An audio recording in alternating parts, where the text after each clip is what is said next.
Alhamdulillahi Rabbil Alamin wal aqibatu lil muttaqin wala udwana illa 'alal zalimin. Ashhadu an la ilaha illallah wahdahu la syarika lah wa ashhadu anna Muhammadan 'abduhu wa rasuluh. Allahumma salli wa sallim wa barik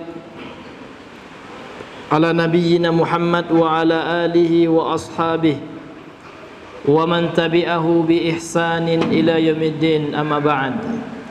Faqala Allah ta'ala fil Qur'anil Karim, ya ayyuhalladzina amanu taqullaha haqqa tuqatih wa la tamutunna illa wa antum muslimun. Ikhwani wa akhwati fillah, Bapak Ibu yang semoga dirahmati oleh Allah Subhanahu wa taala. Alhamdulillah, segala puji hanya milik Allah. Kemudian salat dan salam kepada Nabi besar Muhammad sallallahu alaihi wasallam. Allahumma salli ala Muhammad wa ala ali Muhammad. Baiklah, hadir wal hadirat Bapak Ibu yang semoga dimuliakan oleh Allah Subhanahu wa taala. Kita kembali melanjutkan pembahasan kita Syarhul Qawaidil Arba'i, pembahasan dari kitab penjelasan dari kaidah arba' ya. 4 kaidah ya, qawaid al-arba' ya, dalam memahami perkara tauhid dan kesyirikan, yang mana pada pertemuan kita yang lalu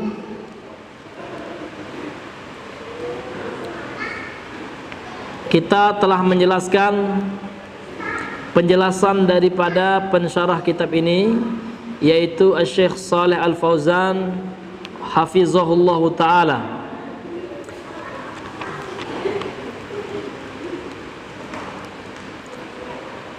Pada pertemuan yang lalu beliau telah menjelaskan kepada kita tentang makna daripada kata qawaid ya. Jadi judul dari buku ini adalah Al-Qawaidul Arba'u. Jadi Al-Qawaid ini bentuk jamak Pak ya, bentuk jamak dari kata qaidah. Jadi qaidatun ini bentuk tunggalnya atau bentuk mufradnya, jamaknya adalah qawaidu ya. Jadi apa yang dimaksud dengan qawaid ya, secara bahasa wal qawaidu hiya, qaidah itu adalah al aslul ladzi yatafarra'u anhu masailu katsiratun au furu'un katsiratun. Yang dimaksud dengan qaidah adalah asal yang bercabang darinya masalah-masalah yang banyak atau cabang-cabang yang banyak. Jadi qaidah itu adalah, kalau diumpamakan dengan rumah, dia pondasi rumah. Dia kalau diumpamakan dengan pohon, dia akarnya. Yang mana dari akar itu tumbuhlah, tegaklah batangnya. Kemudian di atas batang ada cabang-cabang dan yang semisalnya gitu. Jadi qaidah itu artinya adalah asal sesuatu, dasar sesuatu gini. Dan dalam buku ini akan dijelaskan tentang kaidah-kaidah dalam memahami ya tauhid dan kesyirikan. Kemudian kita lanjutkan membaca apa yang beliau jelaskan ya.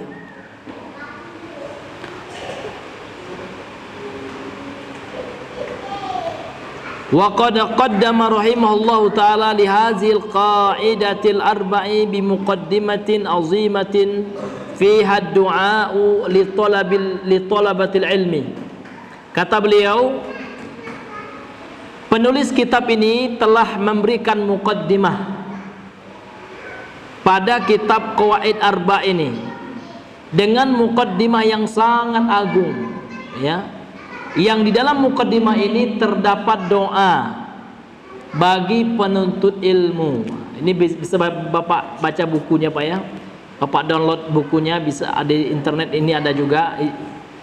Di dalam muqaddimah ini Syekh mengatakan, Bismillahirrahmanirrahim, As'alullahal karima rabbal arsyil azim.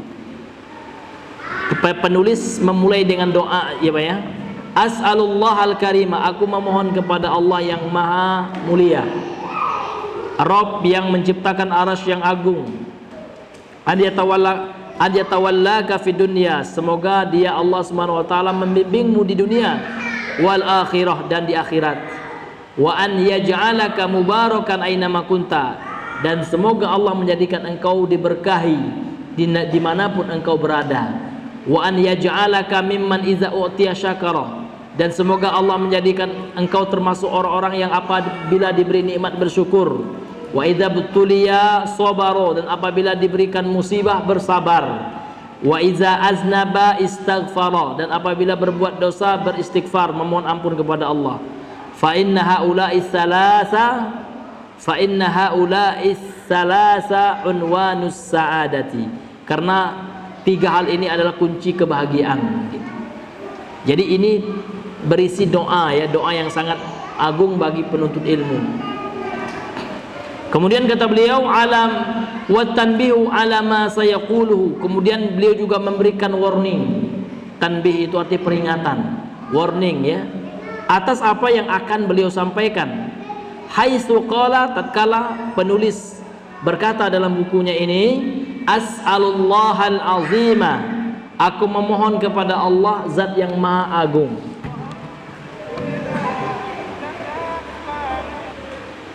Iya. Ini doa apa ya? Ini doa.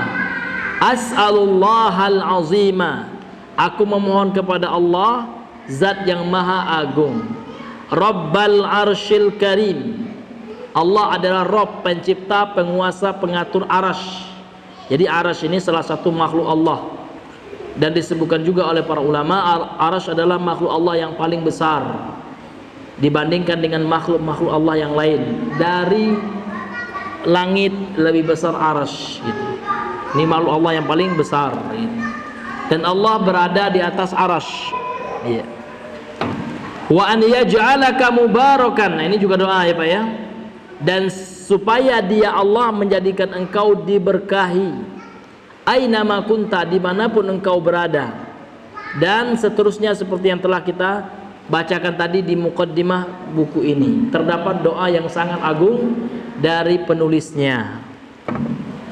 Kemudian kata beliau, hazi muqaddimatun azimatun, ini adalah sebuah muqaddimah, pendahuluan yang sangat agung ya. Karena jarang-jarang ada orang yang menulis buku di muqaddimah pendahuluan bukunya isinya doa semua. Ini doa semua isinya memang. Diawali dengan basmalah, bismillahirrahmanirrahim. Kemudian setelah itu beliau tuliskan doa ini, menunjukkan apa? Menunjukkan beliau ini orang yang sangat-sangat peduli kepada kaum muslimin, terutama orang yang membaca buku beliau ini dan yang mempelajarinya. Fiha du'aun minasy-syaikh rahimahullahu taala likulli talibi ilmin yata'allamu aqidatahu yuridu bizalikal haqqa. Di dalam muqaddimah pendahuluan ini terdapat doa dari Syekh untuk setiap penuntut ilmu yang mempelajari akidahnya, yakni akidah seorang muslim, akidah Islam. Yuridu bizalikal haqqa, yang dia menginginkan dengan mempelajari akidah ini kebenaran gitu. Wa yuridu bidzalika tajannubadh dhalali wasyirki, dan dengan mempelajari akidah yang benar dia menginginkan supaya menjauhkan dirinya dari kesesatan dan kesyirikan. Fa innahu hariyun bi ayyatawallahu Allahu fid dunya wal akhirah, karena dia sangat-sangat ingin Allah membimbingnya di dunia dan di akhirat. Jadi bagaimana kita supaya dibimbing oleh Allah Pak? Maka kita harus menjadi ya seorang mukmin yang betul-betul beriman kepada Allah. Ya. Allah lah sebagai wali. Wali di sini maknanya pembimbing ya. Allahu waliyul ladzina amanu. Dalam ayat surah Al-Baqarah sesudah ayat kursi. Satu ayat sesudah ayat kursi ya. Ayat yang ke-257. Allahu waliyul ladzina amanu yukhrijuhum minadh dhulumati ilan nur. Ya. Allah adalah wali, pembimbing ya, penolong orang-orang yang beriman. Yukhrijuhum minadh dhulumati ilan nur. Dialah Allah Subhanahu wa taala yang mengeluarkan mereka dari kegelapan. Apa yang paling gelap? Zulumat ya. Zulumat itu arti kegelapan. Yang paling gelap itu apa Pak? Apakah ketika nggak ada listrik? Gelap juga, namun bukan yang paling gelap. Apa Bang? Apa yang paling gelap? Kesyirikan. Itu yang paling gelap itu sebenarnya. hatinya gelap. Mungkin matanya terang, di rumahnya lengkap dengan pencahayaan. Kalau mati lampu punya genset ya Pak ya. Namun ketika dia berbuat syirik, sungguh dia meskipun secara kasat mata melihat, namun sungguh hatinya telah mati. Mata hatinya telah penuh dengan kegelapan kesyirikan. Jadi Allahu waliyul ladzina amanu yukhrijuhum minadh dhulumati ilan nur walladzina kafaru awliya'uhumut taghut. Sedangkan orang-orang kafir itu penolong mereka, wali-wali mereka adalah siapa? Taghut, sesuatu yang disembah selain Allah Subhanahu wa taala. Yukhrijuhum minan nuri ila zulumat, yang akan mengeluarkan mereka dari cahaya kepada kegelapan. Jadi syaitan, taghut ya, ini selalu menggoda manusia bagaimana manusia ini pindah dari cahaya tauhid kepada kegelapan kesyirikan, dari cahaya ketaatan kepada kemaksiatan, dari cahaya kesolehan menuju cahaya kefajiran, kedurhakaan. Jadi syaitan ini Pak selalu akan mencari cara bagaimana kita tersesat. Ya, sudah masuk waktu Bang? Ya, ini agak telat tadi. Insyaallah kita lanjutkan nanti setelah Isya, bagi yang mau menunggu sampai Isya Pak ya. Ya. Baik, ini saja yang bisa kita sampaikan karena sudah masuk waktu Isya. Subhanakallahumma bihamdika asyhadu an la ilaha illa anta astaghfiruka wa atubu ilaik. Assalamualaikum warahmatullahi wabarakatuh.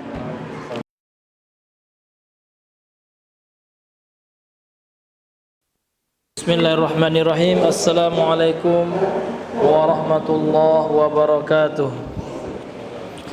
Alhamdulillah, alhamdulillahilladzi ja'alana minal muslimin wa lam yaj'alna kafirin. Asyhadu an la ilaha illallah wahdahu la syarikalah wa asyhadu anna Muhammadan abduhu wa rasuluh alladzi la nabiyya ba'dahu, amma ba'd. Baiklah hadirin wal hadirat, sidang jemaah Isya rahimani wa rahimakumullah, kita melanjutkan pembacaan dari kitab ini. Qala syarihu rahimahullahu ta'ala, berkata pensyarah yang semoga dirahmati oleh Allah, wa iza tawallahu Allahu fid dunya wal akhirati fa innahu la sabila ilal makarihi an tasila ilaih la fi dinihi wala fi dunyahu. Dan apabila Allah Subhanahu wa ta'ala telah membimbingmu di dunia dan di akhirat, maka tidak ada jalan yang akan mengantarkanmu kepada sesuatu yang engkau benci. Jadi engkau akan diselamatkan oleh Allah kalau Allah sudah membimbing kita, kalau Allah Subhanahu wa ta'ala sudah menjadi wali kita dalam kehidupan ini, maka tidak ada lagi jalan yang akan mengantarkan kepada al-makarih, kepada sesuatu yang dibenci, antasila ilaih, untuk sampai kepadanya. La fi dinihi, baik itu di dalam agamanya, sesuatu yang dibenci dalam agama, wala fi dunyahu, dan juga tidak dalam kehidupan dunianya. Jadi betul-betul dia akan mendapatkan al-hasanatu fid dunya wal akhirah. Dia betul-betul akan mendapatkan kebaikan dunia dan di akhirat. Kemudian beliau membawakan ayat yang ke-257 dari surah Al-Baqarah. Allah berfirman, Allahu waliyul ladzina amanu, Allah lah wali orang-orang yang beriman.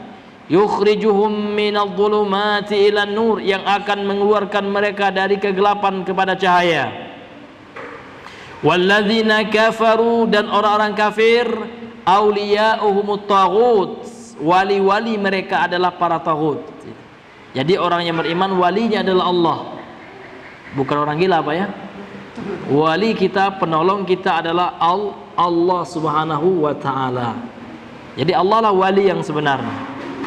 Fa idza tawallaka Allahu, apabila Allah telah menjadi walimu yang akan membimbingmu, akhrajaka, maka dia Allah akan mengeluarkanmu minadh zulumati, dari kegelapan-kegelapan. Zulumati syirki wal kufri wasyukuki wal ilhadi, kegelapan kesyirikan, kegelapan kekafiran, dan kegelapan yang berupa syukuk, rasa ragu dalam agama. Jadi nggak boleh syukuk. ragu, jamak dari kata syak. Wal ilhad, dan ateis. Ini kegelapan semua, Pak. Maksiat gelap ya, namun yang lebih gelap dari kemaksiatan adalah kekufuran, ya. Dan yang lebih parah kekufuran itu adalah mengingkari akan adanya Tuhan. Nah, ini orang-orang ateis, dalam bahasa Arabnya ilhad. Ila nuril imani, Allah akan membimbing kita dari kegelapan kesyirikan, kekufuran, keraguan, ilhad, ateis. Allah akan bimbing kita dari kegelapan itu semua kepada cahaya keimanan. Wal ilmin nafi, dan cahaya yang berupa ilmu yang bermanfaat. Wal amalis salih, dan amal saleh. Allah berfirman dalam surah Muhammad ayat yang ke-11, zalika bi anna allaha maulal ladzina amanu. Yang demikian itu disebabkan Allah lah maulal ladzina amanu, pembimbing orang-orang yang beriman. Wa annal kafirina, dan sesungguhnya bagi orang-orang kafir, la maula lahum, tidak ada pembimbing bagi mereka, sehingga mereka tersesat, enggak ada yang membimbing. Apa ya? Ya, kenapa mereka enggak ada yang membimbing? Karena mereka enggak mau dibimbing. Jangan salahkan Allah, enggak. Allah tidak pernah memaksa orang jadi sesat. Demikian juga Allah tidak memaksa orang menjadi Islam. Islam itu Allah berikan pilihan kepada hamba-hambanya. Namun Allah itu zat yang maha mengetahui. Sebelum kita pilih, Allah telah mengetahui apa yang akan kita pilih. Gitu. Ini diantara bentuk kehadiran Allah. Ya, Allah berikan kita pilihan. Maka yang kita memiliki pilihan, itulah yang akan ditanya oleh Allah. Ini sering kami sampaikan supaya kita bisa memahaminya, Pak ya. Iya. Allah menanya kita tentang agama kita. Karena dalam beragama itu Allah berikan pilihan gitu. Allah tanya nanti sholat, ya. Allah tanya nanti kita tentang perintah-perintah yang Allah telah wajibkan kepada kita. Dan Allah tanya nanti kita tentang larangan-larangan yang Allah telah larang kita darinya. Kenapa kamu langgar ketika di dunia gitu. Namun sesuatu yang kita nggak ada pilihan, nggak ditanya oleh Allah, Pak. Hei kamu, kenapa kamu kok hitam kali? Nggak ditanya oleh Allah.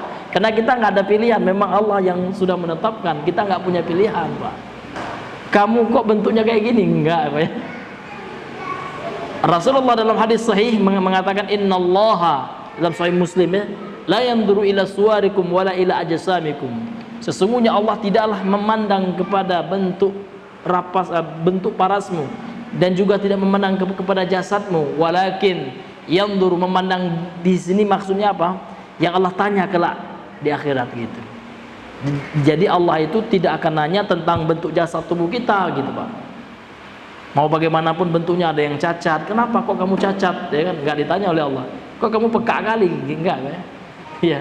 Tapi kalau peka dalam menerima kebenaran, itu yang ditanya. Ada orang, Pak, sehat, pendengarannya sehat, namun Allah katakan summum bukmun umyum la yarji'un wa hum la yarji'un gitu.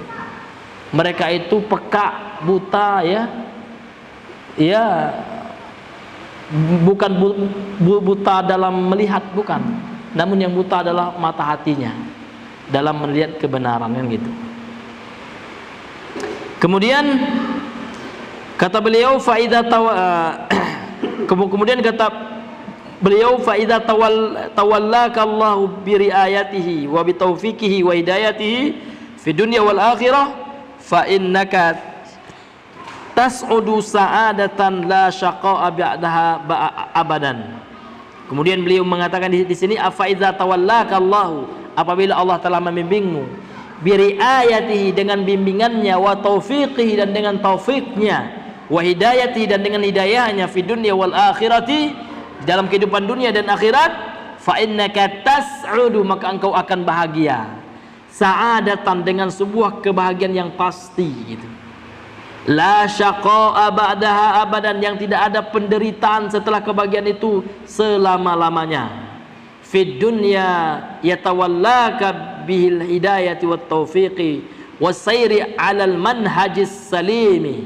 Di dunia Allah akan membimbingmu dengan hidayah, dengan taufik, dengan meniti di atas berjalan di atas manhaj yang selamat, yaitu manhajnya Rasulullah dan para sahabatnya. Ini luar biasa, Pak. Ini adalah hidayah dari Allah Subhanahu wa taala untuk bisa berada di atas manhaj metode beragamanya Rasulullah sallallahu alaihi wasallam. Karena tidak sedikit atau banyak di antara manusia yang alhamdulillah, ini kita ucapkan alhamdulillah juga, Pak, sudah berada di dalam agama Islam namun tidak berada di manhajnya Rasulullah.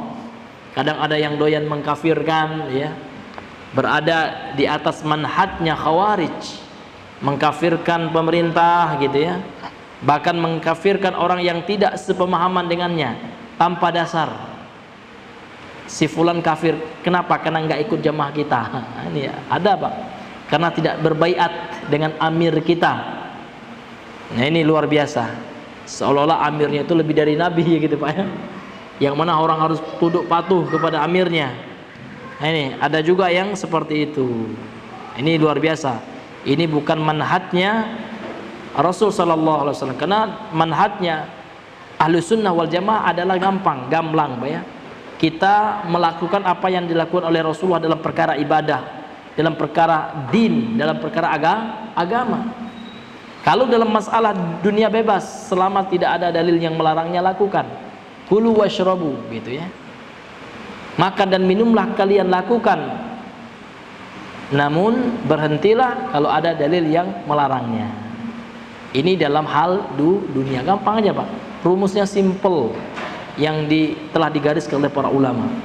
Hukum asal dunia, perkara muamalah, perkara duniawiyah, itu hukum asalnya boleh. Namun dalam masalah agama, hukum asalnya terlarang. Artinya jangan orang itu asal buat aja dalam perkara agama ya, karena dilarang oleh Nabi. Ya, Rasulullah mengatakan dalam hadis sahih riwayat Imam Bukhari, man amila amalan laisa alaihi amruna, barang siapa yang mengamalkan amalan, ya kan, laisa alaihi amruna, yang tidak ada sesuai dengan contoh dalam urusan kami, yakni dalam urusan agama, fahuwa raddun, maka dia tertolak gitu. Artinya tidak diterima oleh Allah Subhanahu wa taala. Kemudian kata beliau, wa fil akhirati yatawallaka bi an yudkhilaka jannatahu khalidan mukhalladan fiha wala khaufa wala marada wala syaqa'a wala kibara wala makariha. Hazihi wilayatullahi li abdihil mu'mini fid dunya wal akhirati. Dan di alam akhirat, apabila Allah Subhanahu wa taala membimbingmu dengan memasukkan engkau ke dalam surganya, khalidan mukhalladan fiha, engkau kekal dan dikekalkan di dalamnya selama-lamanya. Ini termasuk akidah Ahlussunnah, bahwasanya surga dan neraka itu kekal. La tafnayani gitu ya. Tidak fana, tidak sirna dia. Namun dia kekal abadi. Ya, sesuai dengan apa yang Allah firmankan dalam Al-Qur'an ya, khalidan fiha, khalidina fiha abadan. Kan banyak-banyak dalam penggalan-penggalan ayat Al-Qur'an ketika berbicara tentang surga neraka, Allah tutup ayatnya dengan firman-Nya khalidina fiha abada. Mereka kekal di dalamnya selama-lamanya. Jadi ini akidah apa ya? Keyakinan umat Islam bahwasanya surga neraka itu kekal. Jadi kehidupan dunia ini tidak. Kehidupan dunia ini sementara, betul-betul sementara. Innalillahi wa inna ilaihi rajiun. Beberapa hari yang lalu teman kita yang orang sini juga, Akh Agus ya, ayah beliau meninggal sehari yang lalu, Pak ya. Ya, orang Tunas Baru ya. Beliau masih ingat ini juga ya, Tunas Baru. Kenal lah, Pak? Antum kenal lah? Antum, Bang? Dengan Agus kenal lah, Agus?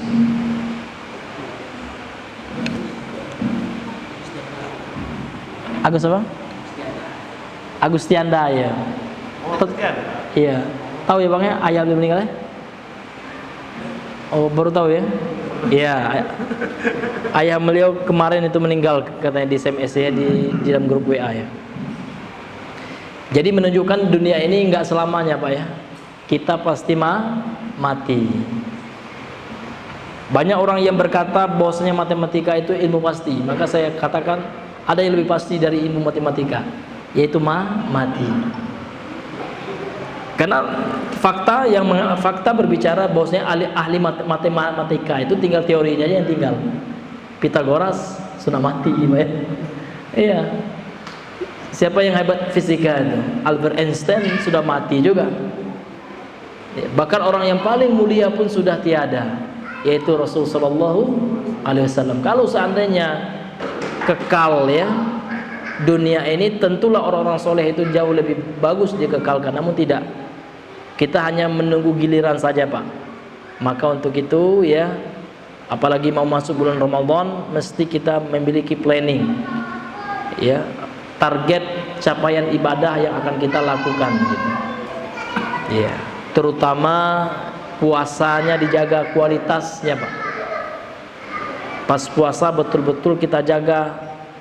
Jadi kapanpun kita harus menjaga diri kita dari maksiat. Namun terlebih lagi di bulan Ramadan. Karena di bulan Ramadan itu tidak hanya pahala yang dilipat gandakan, sebaliknya dosa juga dilipat gandakan oleh Allah. Makanya di bulan puasa jangan kita berbuat maksiat. Maksiat mata dijaga, maksiat hati ya, maksiat lisan. Nah, ini luar biasa lisan ya, apalagi ibu ya. Sedang puasa juga ngerumpi, sedang puasa juga ngemuncing orang gitu. Ini luar biasa Pak ya. Kata Rasulullah SAW, orang yang seperti itu ya, tidak ada yang dia dapatkan melainkan haus dan lapar saja. Ya, namun pahalanya nol ya, malahan dia berdosa. Ini ya, ini yang mesti kita perbanyak amal soleh. Kita jauhkan diri kita, keluarga kita, sanak famili kita dari hal-hal yang bisa merusak kehidupan akhirat kita. Ya. Kalau kita dapat musibah dalam masalah dunia, tertusuk oleh duri misalkan, kalau kita sabar dapat pahala Pak. Tapi kalau musibah dalam agama ini yang luar biasa, lebih besar daripada musibah dalam agama. Apa musibah futur misalkan, dahulu sholat sekarang nggak mau lagi sholat, nah, ini luar biasa Pak. Ujung-ujungnya na'udzubillah ya, bisa mati su'ul khatimah. Maka untuk itu kita selalu berdoa kepada Allah Subhanahu wa taala, Allahumma ya muqallibal qulub tsabbit qalbi ala dinik ya. Kita berdoa terus Pak ya, terutama pada waktu-waktu yang mustajab, di sepertiga akhir malam. Doa, jangan doa nak kayo Pak ya. Itu sementara Pak. Iya, orang kafir banyak yang kaya lagi. Jadi kaya itu bukan ukuran Allah cinta sama kita, enggak. Namun kita berdoa, ya Allah, teguhkan keimananku ya Allah, jauhkan aku dari maksiat. Itu Pak ya, itu karomah yang sebenarnya. Itu orang yang terhindar dari maksiat di zaman sekarang, itu orang yang dapat karomah Pak. Bukan orang yang kebal Pak ya, bukan orang yang bisa melayang di atas udara, bukan. Orang yang mendapatkan karomah pada zaman sekarang adalah orang yang bisa terhindar dari perbuatan maksiat, dari dosa kecil, dosa besar gitu. Itu sekarang zaman internet, orang yang bisa menjaga hatinya, menjaga matanya dari melihat yang enggak di HP itu orang dapat karomah insyaallah. Karena karomah itu kemuliaan, artinya dapat kemuliaan dari Allah itu Pak. Karena fitnahnya luar biasa Pak. Ya, jangankan kita ya, anak kecil pun sekarang nak nonton di HP. Iya, minimal Ipin-Upin ya, itu mintanya. Karena dikasih dia nangis dia. Iya Pak. Iya, ini luar biasa fitnahnya sekarang itu Pak.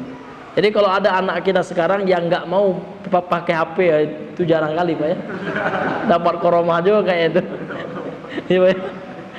Tapi kan nggak banyak anak ya, anak yang umur usia 5 tahun sekarang. Masya Allah Pak ya. Ya, dikit-dikit minta apa yang paling parahnya minta main game dia. Ya. Sekarang Pak, anak-anak lah berani melawan anak-anak SD, SMP ya, kalau nggak diberikan kuota sama orang tuanya. Makanya Pak, suatu kemuliaan sekarang Bapak punya anak yang dipondokkan. Di pondok nggak bisa, ya kan? Anak pondok mana-mana bisa main HP Pak ya, HP-nya disita. Ini keunggulan boarding school atau keunggulan pondok ya ketimbang sekolah umum ya. Kalau sekolah umum bebas gitu, ke sekolah pakai HP, main di rumah kawan pakai HP, ya kan, di kamar nggak tidur dengan HP, main game Pak ya. Iya, main game online bisa malam-malam ya. Ini luar biasanya sekarang fitnah yang kita hadapi Pak. Iya, yang menimpa kaum muslimin gitu. Jadi orang yang bisa terhindar dari maksiat di zaman sekarang, itulah orang yang mendapatkan karomah gitu ya, kemuliaan dari Allah Subhanahu wa taala. Kemudian kata beliau, di akhirat Allah akan masukkan engkau ke dalam surganya dan kekal selama-lamanya, la khaufa wala maradha, yang tidak ada rasa takut, tidak ada sakit di dalamnya, tidak ada ya kesialan ya. Dan dalam surga itu semuanya beruntung Pak ya, yang sial di neraka. Ya, tidak ada rasa sakit, semuanya nikmat ya. Dan juga tidak ada kesombongan ya. Tidak ada sesuatu yang dibenci dalam surga itu, semuanya nikmat ya Pak. Hadzi wilayatullahi li abdi, inilah bimbingan Allah untuk hambanya yang al-mu'min, yang beriman, fid dunya wal akhirati, di dunia dan di akhirat. Qala, kemudian penulis mengatakan, Syekh Muhammad At-Tamimi mengatakan, wa an yaj'alaka mubarakan aina ma kunta, masih dalam muqaddimah beliau. Jadi ini masih penjelasan muqaddimahnya, syarahnya ya. Dan semoga Allah menjadikan engkau diberkahi dimanapun engkau berada, kata penulis. Apa kata pensyarah kitab ini mengomentari apa yang dikatakan oleh penulis ya?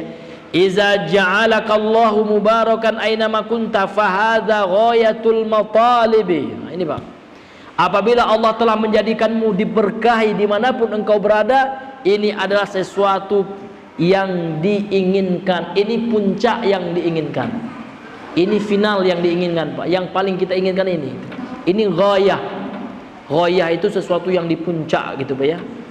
Iya, kalau kita ibaratkan dengan orang yang lagi lomba lari ya, dia sudah di garis finish dia. Iya.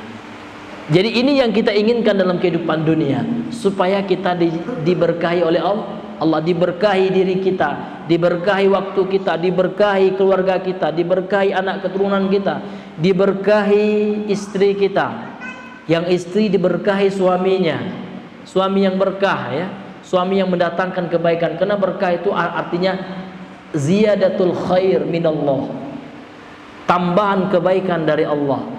Baik menurut Allah, bukan baik menurut kita. Kalau baik menurut kita mungkin yang banyak uangnya baik. Kalau menurut Allah tidak.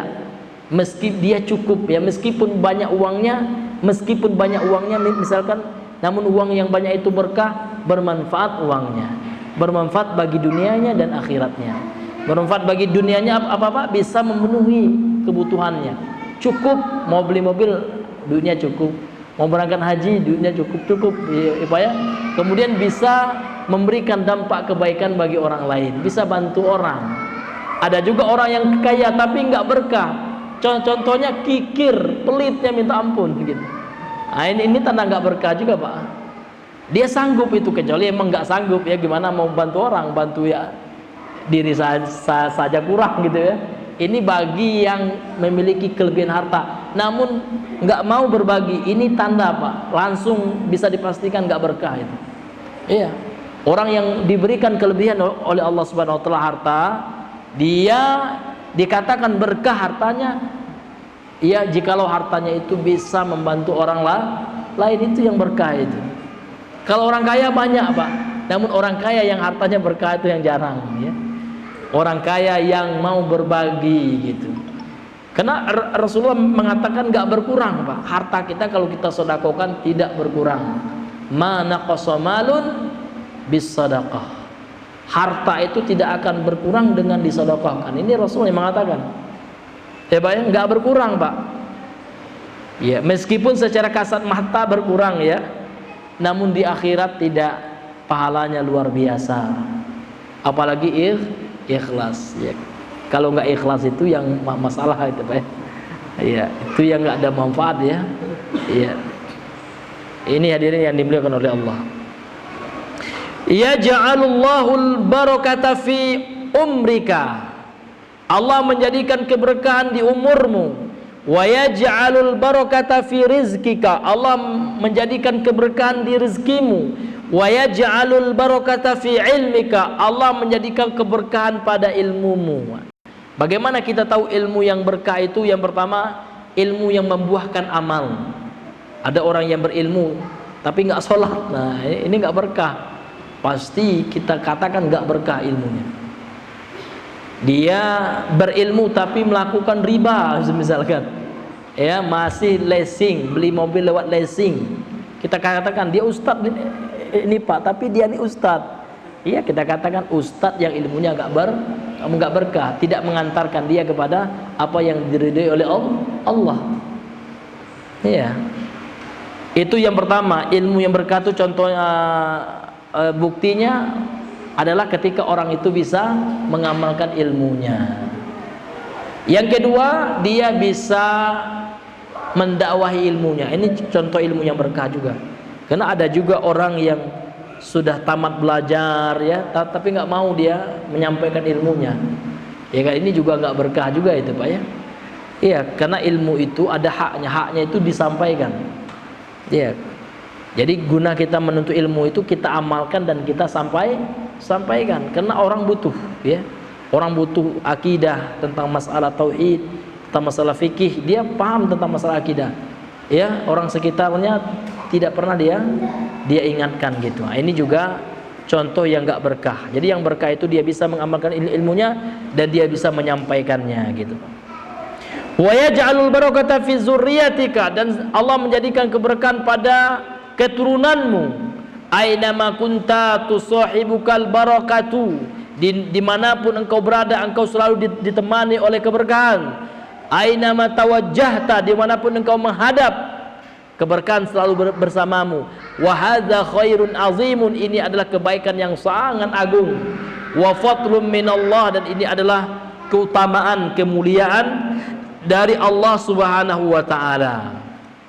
Wa qala, kemudian ya penulis mengatakan wa an yaj'alaka mimman idza u'tiya syakara, dan semoga Allah menjadikan engkau termasuk orang-orang yang apabila diberi bersyukur. Ini doa yang sangat agung nih Pak ya, yang sangat besar, yang sangat luar biasa ini. Khilaful ladzi idza u'tiya kafara, ini berbeda halnya dengan orang yang apabila diberi namun dia kufur nikmat. Khilaful ladzi idza u'tiya kafara ni'mata wa bataraha, berbeda dengan orang yang apabila diberi namun dia kufur nikmat, dia tidak mensyukuri nikmat yang Allah berikan kepadanya. Fa inna katsiran minan nas idza u'tun ni'mata kafaruha, kata beliau, sesungguhnya kebanyakan dari manusia apabila mereka diberikan nikmat, mereka kufur nikmat, mengingkari nikmat tersebut. Ya. Bagaimana bentuk kufur nikmat itu Pak? Tidak menyandarkan nikmat itu kepada sang pemberi nikmat. Nah, gitu. Seperti Qarun. Qarun mengatakan innama utitu min ilmin indi, aku itu diberikan harta yang banyak ini berdasarkan ilmuku saja gitu. Lupa kepada Allah yang telah memberikan nikmat berupa harta kepada dia, Qarun ini. Demikian juga seluruh manusia. Oh, saya ini kaya hasil usaha saya sendiri. Ada orang yang seperti itu Pak ya. Saya nggak pernah dibantu oleh orang tua saya katanya. Nah, ini memang hasil saya. Nggak dibantu gimana? Kalau nggak dilahirkan mati kamu gitu. Ya kan? Waktu kecil kau nak dikasih makan sama orang tua, bisa nggak hidup sampai sekarang ini? Karena ada Pak. Saya dapat informasi cerita dari teman-temannya. Jadi ibu saya kan orang sukses itu Pak.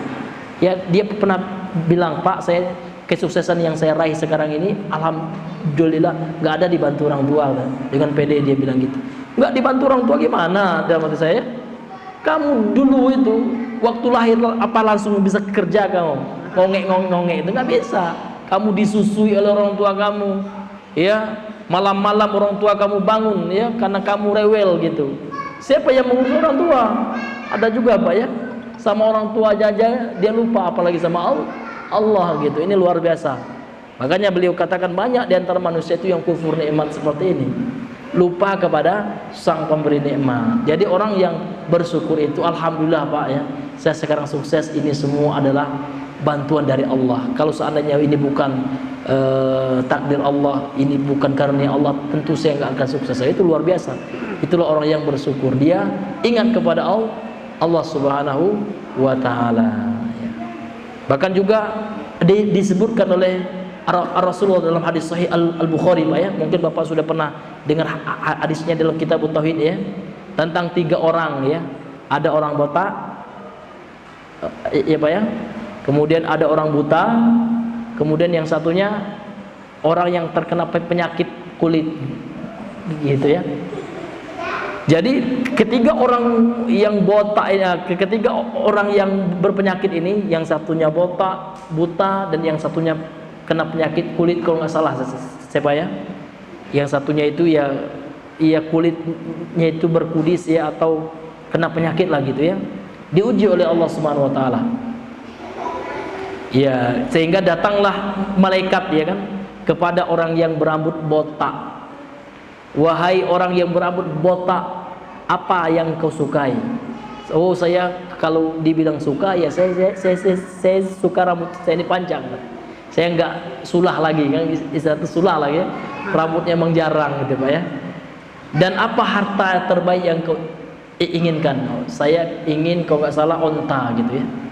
Ya, akhirnya Bapak, akhirnya dia diberikan oleh Allah Subhanahu wa taala onta. Dan kaya dia Pak.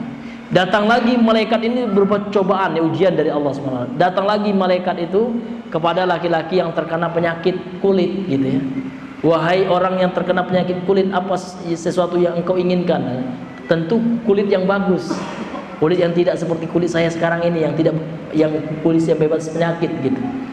Dan apa harta yang kau sukai? Dia mengatakan sapi ya kan. Akhirnya apa Pak? Akhirnya Allah berikan sapi dan kulit yang bagus gitu. Kemudian datang lagi kepada orang yang buta.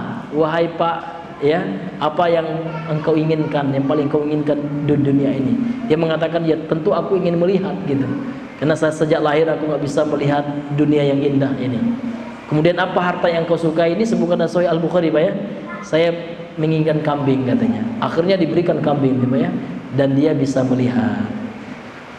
Akhirnya ketiga orang ini Pak kaya raya bertahun-tahun Pak ya, diuji oleh Allah Subhanahu wa taala. Datanglah seseorang yang berwujud seperti wujud mereka sebelum mereka Allah berikan harta dan kesehatan.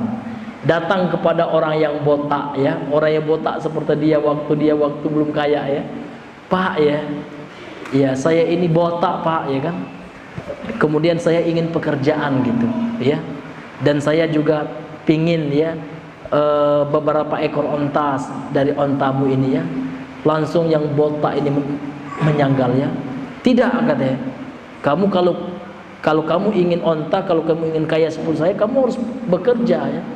Ini harta yang saya dapatkan ini adalah harta yang diwariskan oleh orang tua saya gitu kan. Maka yang botak ini pun mengatakan kamu pendusta, kamu kufur nikmat gitu. Dahulu kamu juga seperti saya gitu ya. Iya, kemudian datanglah seseorang yang merubah nasibmu, dan sesungguhnya yang datang waktu itu kepadamu adalah saya adalah malaikat utusan Allah yang akan mengujimu. Ternyata engkau tidak bersyukur, akhirnya apa? Dikembalikan keadaannya seperti semula ya, akhirnya mati semua ontanya, rambutnya rontok, botak lagi dia. Ini akibat orang yang kufur nikmat. Kemudian datang lagi malaikat itu kepada orang yang berpenyakit kulitnya, juga seperti itu Pak ya, jawabannya, dan kembali lagi kepada keadaannya semula. Namun alhamdulillah ketika datang orang buta ya kan kepada yang buta yang ketiga ini, dia mengatakan, Pak, sesungguhnya saya ini orang buta dan saya ini juga pingin seperti engkau berpenghasilan, punya hewan ternak kambing ya, bolehkah aku mendapatkan kambing darimu? Maka orang yang buta ini mengatakan, aku pun dahulu seperti engkau ya, sesungguhnya kambing ini adalah datang dari Allah Subhanahu wa taala. Ini semua adalah kurnia Allah SWT. Dan ambillah kambing berapa yang kau sukai, kan? Kekena nasibku dulu juga sepertimu, ya. Akhirnya apa? Akhirnya dia berubah wujud menjadi malaikat. Dia mengatakan, sesungguhnya aku adalah malaikat yang datang mengujimu, dan sesungguhnya engkaulah orang yang beruntung karena engkau bersyukur, ya, tidak mengingkari nikmat Allah Subhanahu wa taala. Itu, Pak. Ini pentingnya apa, Pak? Ini bukan hanya kisah dongeng, Pak, ya, enggak. Ini kisah sahih, Pak, ya. Ya, ini bisa dilihat dalam Sahih Al-Bukhari gitu. Ini menunjukkan apa pentingnya kita bersyukur, Pak, dalam kehidupan ini. Jadi bagaimana kita bersyukur itu, Pak? Ada 3 hal. Ada 3 hal yang merupakan rukun syukur. Kalau ada pada diri seseorang, baru dia dikatakan orang yang bersyukur. Apa yang pertama, Pak? Yang pertama, dia meyakini seluruh nikmat yang dia peroleh itu datang dari Allah. Dia mengakui yang memberi nikmat itu bukan hanya sekedar usahanya, atau bukan hanya sekedar pemberian orang, bantuan orang, bukan. Dia meyakini nikmat yang dia peroleh itu semuanya, seluruhnya, apa ya, datang dari Allah, sehingga dia memuji Allah.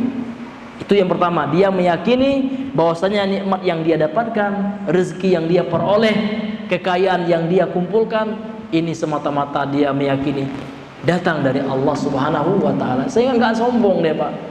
Ya kan? Karena sekarang ada juga orang bilang, kamu, ya, dari kecil kamu saya didik, saya sekolahkan, ya. Kalau bukan kena saya ini, ya, kamu enggak jadi orang. Ada juga orang bilang, ini kufur nikmat nyata deh, Pak. Enggak ada ragu lagi, Bapak kufur nikmat, ya. Jangan bilang gitu, Pak, ya. Ingat Allah dong, gitu kan. Yang menggerakkan hati Bapak siapa? Allah. Yang memberikan rezeki kepada Bapak sehingga Bapak bisa bantu anak ini siapa? Allah. Nah, terkadang lupa, Pak. Dalam kehidupan sehari-hari terkadang banyak kita dengar yang seperti itu. Lupa sama Allah. Ini bukan orang bersyukur nih. Orang yang bersyukur yang pertama seperti yang kita sampaikan tadi, dia meyakini, ini keyakinan enggak ragu, Pak. Keyakinan yang kuat ini, bahwasanya nikmat yang dia dapatkan, rezeki yang dia peroleh semua semata-mata datang dari Allah, sehingga dia enggak sombong. Kemudian yang kedua, dia memuji sang pemberi nikmat dan berterima kasih kepada sebab yang mendatangkan nikmat kepadanya. Itu yang kedua, ini dia harus memuji, alhamdulillah, ya Allah SWT telah memberikan saya uang melalui Bapak. Harus berterima kasih juga, Pak, karena Nabi mengatakan, la yashkurullaha man lam yashkurin nas. Tidaklah seorang itu dikatakan berterima kasih kepada Allah, bersyukur kepada Allah, kalau seandainya dia tidak berterima kasih kepada manusia. Dia sudah dibantu orang, namun dia harus memuji Allah yang pertama kali. Alhamdulillah, Pak. Ya kan? Kalaulah bukan karena pertolongan Allah, kemudian bantuan Bapak, ya, tentu, ya, saya saat ini masih dililit hutang. Mungkin ada orang kaya, ya, yang bantu dia bayar hutang misalkan. Ya, jadi dia ingat Allah dulu, dia puji Allah dulu, dan kemudian dia berterima kasih kepada perantara yang telah memberinya nikmat.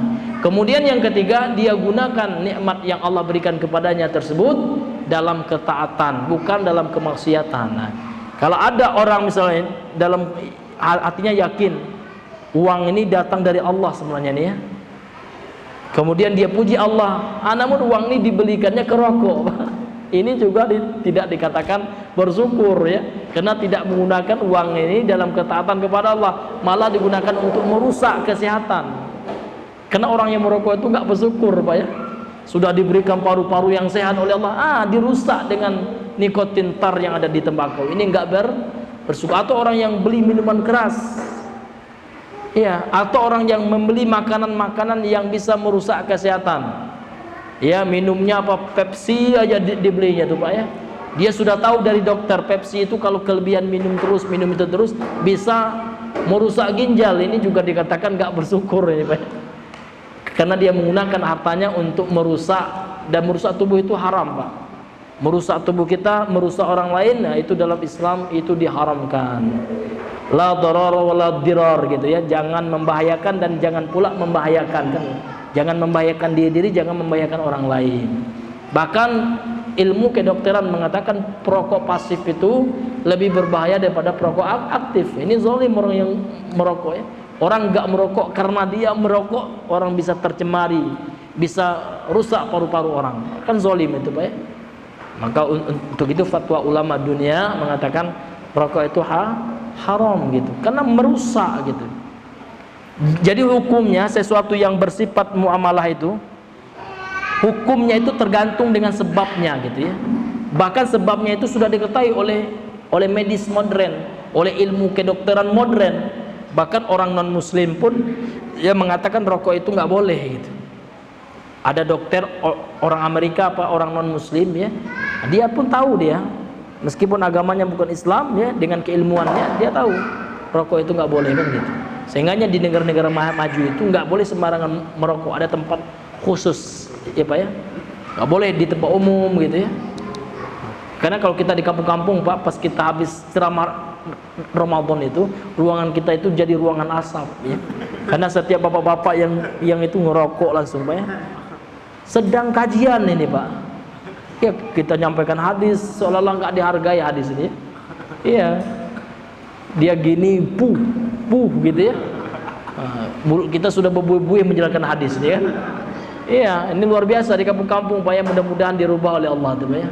Kebiasaan merokok yang sangat luar biasa ya. Iya. Ini hadirin yang dimuliakan oleh Allah SWT. Yang untung yang merokok itu Pak, yang punya rokok Pak, yang punya jarum gitu ya, itu yang beruntung. Kita orang rakyat jelata ini yang menderita Pak ya. Bahkan ketika ada dialog Pak, orang yang punya perusahaan rokok itu ditanya sama wartawan, apakah Bapak merokok? Enggak ya. Orang yang tukang produksi rokok, punya perusahaan rokok Indonesia aja nggak merokok rupanya Pak. Ketika ditanya wartawan, kenapa Bapak nggak merokok? Ya merokok itu bahaya katanya kan, bisa merusak kesehatan. Tapi Bapak kenapa jual rokok bisnis gitu? Nah, gitu Pak ya. Ini orang yang buat rokok aja, punya perusahaan rokok ya kan, termasuk orang nomor satu yang terkaya di Indonesia itu Pak, yang punya pabrik rokok. Iya, karena orang Indonesia ini doyan rokok Pak ya. Jadi usaha rokok berkembang pesat di Indonesia ini. Mahal Pak. Iya, rokok sekarang mahal harganya, rokok-rokok yang sampurna gitu Pak ya. Iya. Itu sekarang mau 20-an ya, 20 ribuan memang ya. 30 ribuan. Oh, Allah musta'an ya Pak ya. Kalau dia tabung uang itu Pak, setiap tahun bisa korban itu. Iya, uang rokok itu aja. Sehari 30 ribu Pak, kali 30 hari. Sudah berapa uangnya Pak? Hah? Berapa? 900-an. Ini sudah bisa daftar ini dia. Iya, sudah bisa daftar korban itu Pak. Iya. Sebulan ya, kalau satu tahun itu 361 hari ya, atau 365 hari ya. Nah, kali 30 ribu, berapa tuh Pak?